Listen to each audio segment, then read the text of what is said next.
한쪽에만 속한 게 아니라는 얘기는 뭐죠?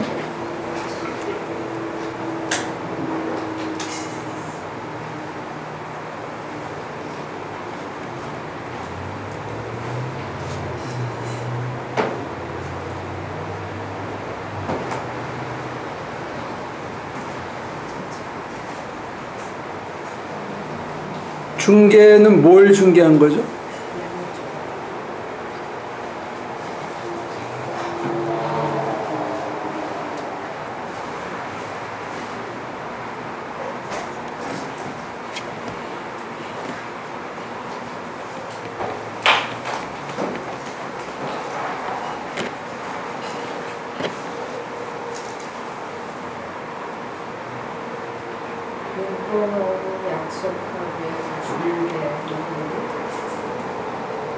이 중개자가 누구죠 지금?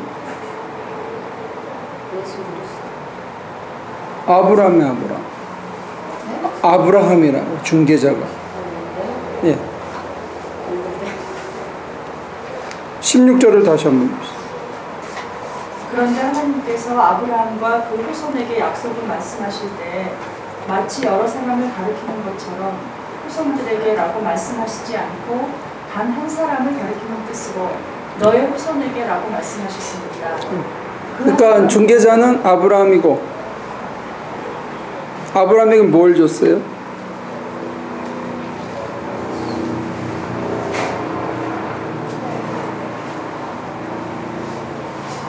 (17절을) 다시 한번 보시죠. 내가 말하려는 것은 이것입니다.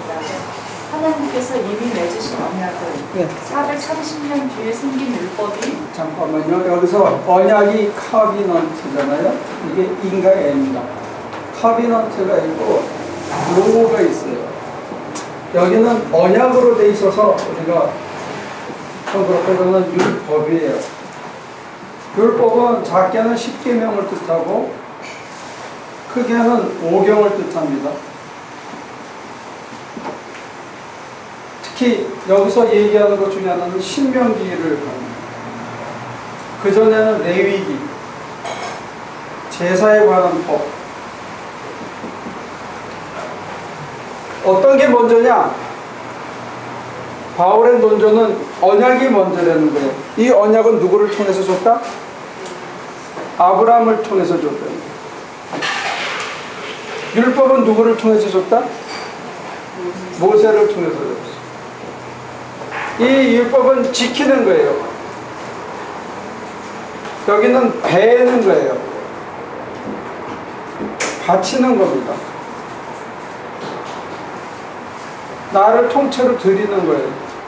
근데 이 갈라디아서의 논조는 언약은 하나님께서 천사들을 통해서 아브라함과 맺었는데, 아브라함과 맺은 이 언약은 누구랑 맺은 거냐? 그리스도랑 맺은 거다. 이렇게 나옵니다. 내 자손이라고 얘기하지 않았느냐? 성경을 이런 식으로 읽은 거예요. 그래서 그리스도 예수를 통하여 약속이 주어졌고 430년 전인가? 그 후에 율법이 모세를 통해서 왔는데 우리는 이 율법만 디립다 지킨다고 했는데 진짜 수혜자이신 이분이 오시면 이거는 그때까지 잠정적으로 쓰는 하나의 가정교사, 몽학선생이다. 한시적으로 쓰이는 몽학선생이다. 클리어합니까? 자, 근데 문제는 뭐냐면 요즘 약속하면 문서가 먼저입니까? 말이 먼저입니까? 예? 주세요. 아니, 그냥. 문서가 중요해요? 말이 중요해요?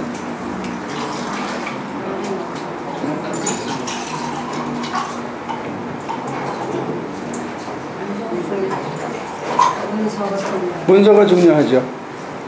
이때 유대인들도 그랬어요. 문서가 더 중요해요. 근데 역사를 보면 말이 더 중요했어요. 아브라함과 하나님이 약속을 맺을 때 말로 했어요. 말로 했는데 바위 위에다가 아브라함이 짐승을 쪼개가지고 쫙 펼쳐놨어. 그랬더니 하나님이 불길로 글로 싹 지나간 거예요. 그건 뭐예요? 네? 너 말 안 지키면 이렇게 쪼개진다는 거예요. 옛날에는 문서에다가 안 하고 기와장에다가 해가지고 부었어요. 그 다음에 반으로 쪼개서 한 장씩 갖고 있었어요. 그 얘기는 뭐냐? 이 약속을 깨트리면 너는 이렇게 찢는다는 상징이었다고 그래요. 그러니까 이 언약은 안 지키면 네? 능지처참하는 거예요. 따개는 거예요. 근데 이제 이 나중에 바울서신 후반부에 가면 스스로 갈랐다 이렇게 얘기해요. 휘장을 갈랐다. 자기 몸을 찢으심으로써. 그래서 희생을 이렇게 희생당할 거다 한 것을 스스로 희생당하심으로써 율법을 무력화시키고, 뭐가 더 중요하냐? 언약을 맺는 말보다 더 중요한 것은 말을 하는 두 사람의 사랑의 관계를 더 중요하게 본 거예요. 그때까지 사람들은 협박이 무서운 거예요. 능지처참당하는 이 벌이 무서워서 약속을 어쩔 수 없이 지켰어요. 근데 관계가 끊어지면 말도 끊어진 거예요. 율법이 중요한 게 아니고 말이 중요한 게 아니고 내가 맺은 말이 중요한 게 아니고 관계가 더 중요하다는 거예요. 관계의 본질이 끊어지면 말도 율법도 다 소용없는 거예요. 그러니까 지금 예수께서는 본질을 지키기 위해서 자기를 찢었다는 거예요. 그래서 이 갈라디아서가 심오한 영적 체험을 전제로 하고 있다. 제가 그런 얘기를 드리는 겁니다. 자기를 갈라 찢어서 바치는 그 정도로 사랑하는 이게 우리가 따라가야 할 그런 본이다. 그런 얘기입니다. 그러니까 율법을 지킨다고 해서 이게 지켜지는 건 아닙니다. 형식을 지키고 겉모양을 지킨다고 해서 이 속에 담긴 혼이 지켜지는 건 아닙니다. 마찬가지로 말을 지킨다고 해서 이 혼이 지켜지는 건 아닙니다. 그 속에 혼이 지켜져야 된다는 거예요. 그래야 관계가 형성되는 겁니다. 형식적인 관계가 유지되는 것이 별 의미가 없는 거죠. 여기서는.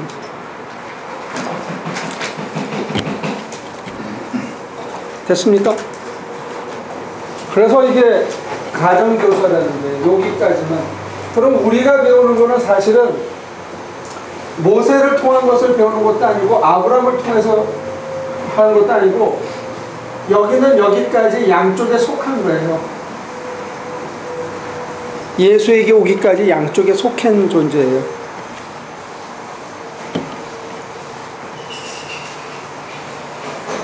됐습니까? 하나님은 한 분이신데 이 중개자였던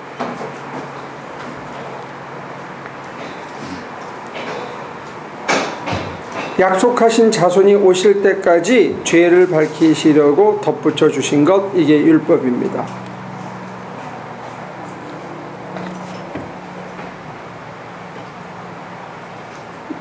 그러니까 율법을 전해준 중재자는 모세고 언약을 중재해준 분은 아브라함이고, 근데 갈라디아서에서는 율법보다는 언약이 더 중요하다는 거예요.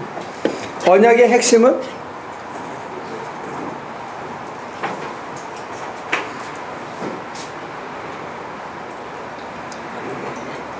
네, 그러니까 예를 들면 이렇게 비유가 가능한지 모르겠어요. 우리는 그런 거 합니까? 혼인서약 하잖아요. 혼인서약. 기억나세요? 혼인할 때 서약했어요? 여러분들은 이런 서약 안 했죠? 이혼할 때는 위자료를 얼마 준다. 양육비는 얼마다. 나랑 몇 년 살면 얼마고 몇 년 이상 더 살면 얼마다. 이렇게 계약하고 사는 사람도 있습니다. 보셨어요? 그렇게 했어? 아니, 계약은 안 하고 계약 대신 협박이요. 결혼식 할 때 여러분들은 그런 구체적인 내용이 담긴 계약은 안 하지만 지금은 형식화되고 말았지만 실제로 결혼할 때 여러분들은 계약을 합니다. 무슨 계약을 하냐? 건강할 때나 아플 때나 부할 때나 가난할 때나 한결같이 남편으로서 아내로서 사랑하면서 살겠습니다 하는 약속을 한 거라고요. 그죠? 그러면 이럴 때 저럴 때 흔들리면 사실은 그거는 서로 약속을 안 지킨 거잖아요. 그렇게 되면 계약이 중요한 거예요? 뭐가 중요한 거예요? 그 계약을 하고 난 다음에 목사가 하는 행위가 있습니다. 그래서 캐톨릭에서는 그걸 성례라고 그래요. 7가지 성스러운 예식 중에 하나가 혼인 성사입니다. 우리는 그걸 성사로까지 생각 안 하고 요즘 완전히 목사는 뭐 도장 찍어주는 사람 정도로 됐지만 맨 나중에 내가 성부와 성자와 성령의 이름으로 둘이 부부임을 선언하노라 하는 장면이 나옵니다. 부부라는 것을. 그게 언약입니다. 이 사람은 이 사람의 아내, 이 사람은 이 사람의 남편, 이게 언약, 프로미스입니다. 카비넌트입니다. 그러면 아플 때나 슬플 때나 괴로울 때나 즐거울 때나 한결같이 한다 하는 게 만약에 율법에 비교한다면 이 사람이 남편이요 이 사람이 아내요 하는 게 언약입니다. 아브라함을 통해서 맺은 언약은 뭡니까? 하나님하고 아브라함하고 맺은 약속이 뭐냐고요? 카비넌트가. 네? 자손을 번성하게 해주겠다. 그거는 저기 그 뭐라 그러나 지참금 내지는 아내 데리고 올 때 주는 거 이거고, 관계에 딱 하나예요. 나는 네 하나님이 되고 너는 내 백성이 된다. 이게 언약입니다. 다른 규정이 없습니다. 언약은 딱 하나를 맺은 관계를 설정해 준 게 언약입니다. 아내가 되고 남편이 되고 이것만 얘기했지 더 디테일한 게 없습니다. 굳이 디테일한 게 있다면 아플 때나 건강할 때나 슬플 때나 뭐 기쁠 때나 부할 때나 가난할 때나 한결같이 이게 율법 조항이고 그 외에는 다른 디테일이 없습니다. 특히 언약에서는 관계가 뭐라는 것만 설정해 주는 게 언약입니다. 카비넌트입니다. 내가 하나님을 내 하나님으로 받아들이는 거, 이게 언약입니다. 내가 무슨 짓을 하든지 하나님이 나를 당신의 아들로 받아들이는 거, 이게 언약입니다. 굉장히 심플하죠. 우리에게는 하나님이 계신 거, 이게 언약입니다. 바울의 눈에는 이게 아브라함을 통해서 아브라함을 택하셨지만 430년 모세 더 지나서 그리스도 예수에게 오기까지 천여년의 후에 일어날 이 양반하고 약속을 맺었다는 거예요. 너는 내 아들이다. 이를 통해서 받아들이는 사람도 아들이 될 수 있다. 이게 언약이랍니다. 하나님이 우리와 약속을 맺은 거는 굉장히 심플합니다. 하나님, 난 아들. 여러분 중에는 스스로가 하나님이 되려는 사람이 많이 있죠. 하나님을 하나님으로 인정하지 않는 사람이 있죠. 이게 카비넌트를 깨는 겁니다.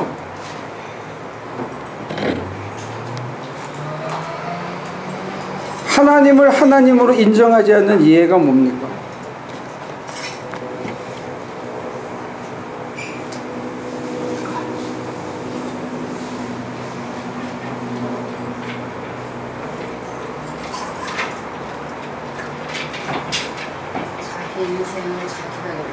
자기 인생을 자기가 결정하는 거, 그걸 자기가 자기한테 하나님이 되려고 그러는. 그 창세기 설화에 보면 여러 각도에서 설명을 하려고 애를 많이 씁니다. 지금 박 목사님이 얘기한 것처럼 눈에 보암직도 하고 먹음직도 한 것을 보고 템테이션을 받았을 때 하나님하고 의논하지 않고 지가 결정해서 먹은 것, 이런 것들. 그리고 나서 먹고 눈이 밝아지니까 그 다음에 하나님을 피한 것, 이런 것들이 하나님을 하나님으로 모시지 않는 인간 행위에 대한 우화적인 설명으로 볼 수 있어요. 여러분과 제가 하나님을 피할 때가 있습니다. 하나님이 나를 안 봐줬으면 하고 생각할 때가 있습니다. 하나님의 눈을 좀 가리고 싶어 할 때가 있습니다. 내 마음속에서. 그 다음에 하나님 이거는 그냥 좀 놔두시고요. 제 인생에 좀 관여하지 않으셨으면 좋겠어요. 하는 것까지 옵니다. 그게 이제 바닥이라면 쉽게 생각하고 하는 모든 결정에 있어서 하나님이라는 상수를 우리가 고려하지 않고 지가 스스로 자기가 결정하고 이런 모든 것들이 하나님과의 관계를 깨트리는 겁니다. 근데 그런 면에서 우리는 너무 쉽게 하나님과의 계약을, 커비넌트를, 언약을 쉽게 깹니다. 하나님이 내 아버지라는 것. 예수님은 이 언약을 한마디로 줄여줬습니다. 큐라는 그 예수님의 어록을 찾는 학자들이 있는데, 학자들의 모임이 있는데, 여기 성경에 보면 예수님께서 가라사대, 예수님 가라사대 얘기가 많잖아요. 근데 학자들이 수백 명이 있는데, 성서신화만 그 사람들이 이거는 틀림없이 예수님이 하신 말이고 나머지는 제자들이나 편집자들이 조금 가미했을 수도 있다. 그런데 이 말만은 그게 아니고 진짜다라고 하는 말이 성경에 딱 하나 나왔네요. 300여 명의 학자들이 다 투표를 해가지고 새빨간 거는 이거는 분명하다. 그 다음에 약간씩 흐리게 돼서 분홍색까지 있거든요. 그 다음에 까만색도 있어요. 이거는 예수님이 하신 말이 아니다. 이게 이제 학자들의 연구 결과인데 이게 다트의 색깔이 있는데 그 투표에서 300명 전체에 100% 빨간 도장 찍힌 단어가 딱 하나 있대요. 뭔지 아세요? 상상이 가요? 이 말만은 예수님이 하신 말이다. 그게 아바입니다. 이거는 예수님의 독창적인 단어라는 거예요. 감히 하나님을, 감히 유대인들이 이름도 잊어버렸던 그 하나님을 아바라고 불렀다는 것 자체가 파격이 되는 거예요. 하나님이 두려워서 이름을 부를 수 없는 그런 종교적인 그 토양에서 하나님을 향해서 아빠 하고 부른 거, 이거는 예수가 아니면 불가능하다는 게 학자들의 공통된 견해예요. 그러면 내가 누구를 아빠라고 부를 수 있습니까?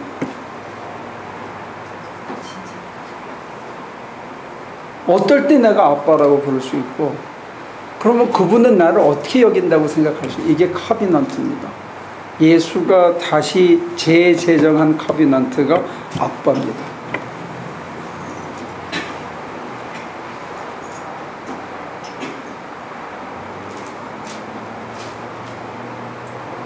여러분들 이게 이해가 잘 안 되는데,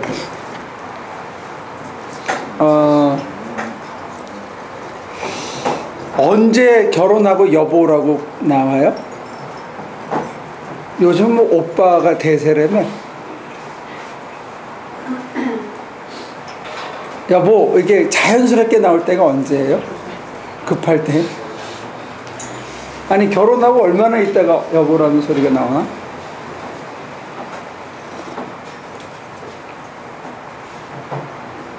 협박당할 때? 아니, 저한테 해당 사람 없어요. 아직도 안 불러? 네. 오.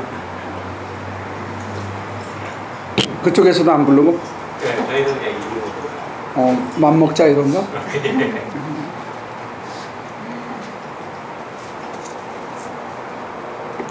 이 내가 부르는 호칭이 관계를 정하는 거거든요.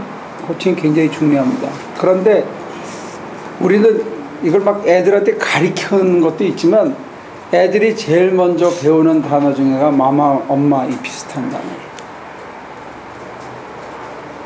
거의 안 가르쳐도 비슷하게.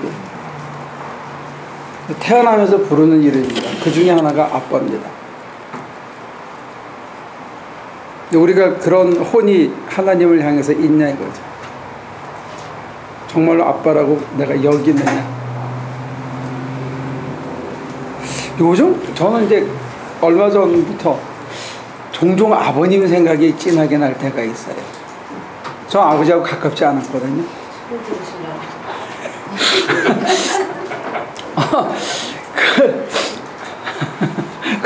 그랬으면 다행인데. 되게 철들을 때 그렇지.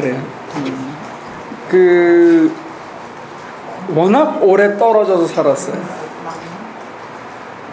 제가 고등학교 2학년 때까지 거의 10여 년 이상을 떨어져 살았기 때문에 이 아버지하고의 어떤 그 스킨십이라는 게 없어서 저는 아버지하고 가깝지가 않아요. 근데 제가 지금 기억이 나는 것 중에 하나가 이 노인네가 어느 날 갑자기 자기 아버님, 그러니까 저희 아버님 생소에, 그 묘소에 자주 가시더라고요. 거기 가려면 차편이 참 나빠요. 어떤 때는 차를 여러 번 타고 가시고 어떤 때는 형이 운전해서 가고 그게 급하니까 나중에 자기가 운전을 배웠어. 65세가 넘어서 운전을 다시 배워서 운전을 해서 찾아가시고 그러는데 그래서 미국에 와서 한국 갈 때 뭘 사갔냐면 그 제초기 있잖아요. 제초기. 그걸 사가셨다니까. 이걸 그 제초하는 걸 보고 야 저거 필요하겠다 해서 자기 아버지 산소에 그거 하려고 그걸 사가시더라고요. 그래서 나는 그냥 아버님이라고 부르긴 하지만 그렇게 가깝지가 않으니까 그랬는데 이분이 계속 자기 아버지에 대해서 가서 산소도 다시 꾸미고 막 없는 돈에 그거 다시 개비하고 뭐 할머니하고 합장한다 그래서 털을 하고 계속 하여튼 1년에 도대체 몇 차례를 가는지 몰라. 그리고 고향에서 무슨 일한다 그러면 앞장서서 돈을 내고 막 그러시더라고요. 나 왜 그런지를 몰랐어. 사실은 잘 몰랐어요. 그리고 그 자식들한테 끔찍하게 말년에 그러시더라고요. 내가 잘 몰랐어. 이게 피부에 닿지 않은데 어쩌다 이렇게 앉아있다가 생각이 나면 혹시 그래서 그러시지 않았나 이런 생각이 문득 나요. 이 아버지에 대한 생각이. 그러니까 저는 사실은 아버지를 묘사하려면 이 언어가 짧아요. 강한 이 느낌이 없기 때문에. 근데 오늘 이 본문이 얘기하는 거는 예수님은 모세를 뛰어넘어서 아브라함하고 이어서 하나님을 아버지라고 부르신 첫 분으로 이 갈라디아서가 이해하는 거예요. 그 인티머시, 그 친밀함, 그 스킨십, 그냥 이렇게 푹 끌어안으시는 그 관계로 믿음을 재조명하고 있어요. 그게 믿음이라는 거예요. 그 관계가 아빠라고 부를 수 있는 그게 믿음이라는 거예요. 여러분들한테는 그런 친근함이 하나님을 향해서 있습니까? 우리는 추상명사로 배우잖아요.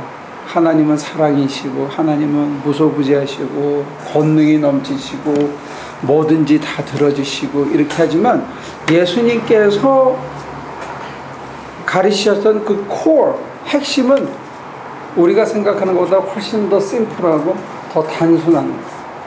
굉장히 인티머트하게 이렇게 가슴을 이렇게 끌어안고 푹 끌어안는 이걸 믿음으로 받대는 거예요. 그걸로 완전해진답니다, 우리가. 근데 하루 24시간 살면서 하나님을 우리가 얼마나 그렇게 느끼면서 지내시는지 우리가 좀 거리가 멀지 않나요? 하나님하고? 그거보다는 하나님이 그렇게 다가옵니까?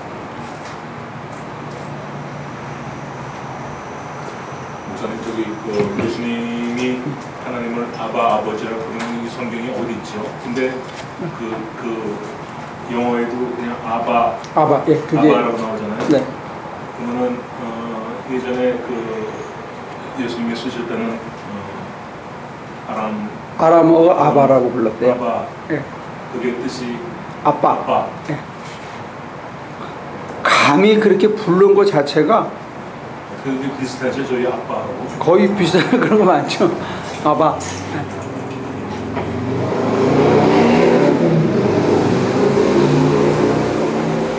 그러니까 우리가 이제 60을 바라보고 또 60이 넘으신 분들도 있으신데 우리가 제가 기억나는 거 저는 이제 저도 스킨십이 위로도 없었고 저 아래도 저는 없는 아주 이게 그래서 제가 이 단어가 짧고 여러분들한테 어떤 르포가 없어서 참 죄송한데 설명하려면 제 기억이 뭐냐면 이제 제가 전도사 시절에 교회에서 이제 토요일 날 철야를 하고 일요일 날 있으면 어떤 조그만 녀석이 막 뛰어들어와요. 제 있는 사무실로.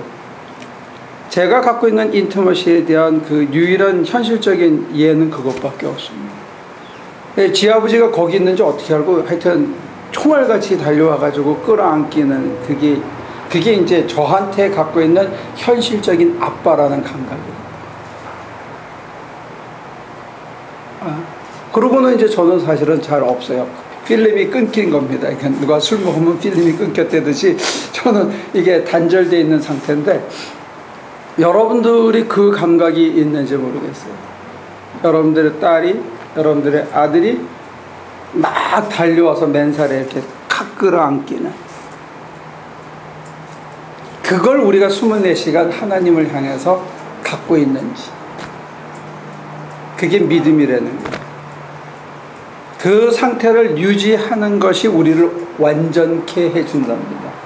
내가 무슨 하나님의 원하심을 채워나가서 내가 완전해지는 게 아니고, 그 인티머시, 그 정감, 그 신뢰, 내가 아침에 오면 막 달려가서 아빠 하고 이렇게 안기는 이 감각이 내 안에서 솔솔 살아있을 때 그걸 믿음으로 받는 거예요. 참 특이하잖아요. 그걸 왜 완전이라고 표현하시는 거예요? 그걸 유지하고 있어야 완전해진다는 거예요. 다른 걸 지켜서 내가 완전해지는 거예요. 거기에는 다른 감각이나 다른 잣대나 눈치나 세상적인 것들이 전혀 오염되지 않았다고 보는 거예요. 유기적으로. 아버지를 향해서 그렇게, 그것도 창조주 하나님을 향해서 그렇게 부를 수 있는 감각을 유지해요. 근데 우리한테는 어쨌든 그게 있다는 거예요. 내가 그걸 잃어버렸든지 간에 잊었든지 간에 우리에게는 그렇게 부를 대상이 있거든요. 이게 Final Appealing Court라고 합니다. 인생의 막다른 곳에서 부르짖어 우리가 의지할 수 있는, 우리의 무죄를 탄원할 수 있는 Final Appealing Court, 헌법재판소 같은 것이. 거기에 가면 우리는 무죄예요. 세상 사람들이 뭐라고 해요. 그게 아빠인데, 그 코트에 이르는 길이 뭐냐? 내 심령 속에서 그 감각이 되살아나는 거예요. 무뎌졌죠? 어떠세요? 여러분들은 안 무뎌졌습니까?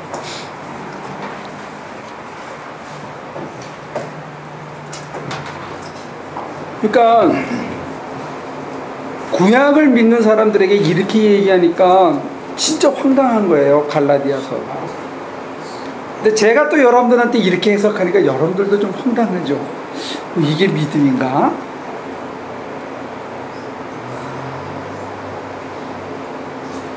나 그렇게 안 배웠는데, 딴 데서. 이 학교가 이게 사립학교라서 좀 이상한 거 아닌가, 그렇게 생각이 안 드는 정도. 내 가슴을 다 열어놓고 아무 생각, 아무 계산,